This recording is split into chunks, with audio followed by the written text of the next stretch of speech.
Օման պաշտոնական այցի շրջանակներում Հայաստանի Հանրապետության արտաքին գործերի նախարար Արարատ Միրզոյանը հանդիպում է ունեցել Օմանի Սուլթանության տրանսպորտի կապի և տեղեկատվական տեխնոլոգիաների նախարարի հետ։ Ընդգծվել է Երևան-Մասկատ ուղիղ-չվերթի հաստատումը խթանելու պատրաստակամությունը։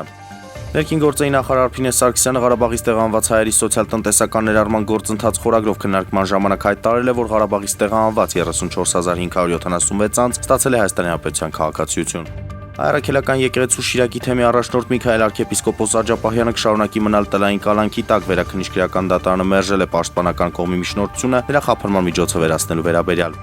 Կարեգին ԲՀՄ-ն հայոց կաթողիկոսը հանուն հայաստանյաց առաքելական Սուրբ եկեղեցու Գերագույն հոգևոր խորհրդի Մարիաթոր Սուրբ Էջմիածնի միաբանության եւ հավատավոր ժողովրդի ցավակցագիր է եղել համայն Վրաստանի կաթողիկոս պատրիարք Նորին Սրբություն Իլիա Բ-ի վախճանման առիթով։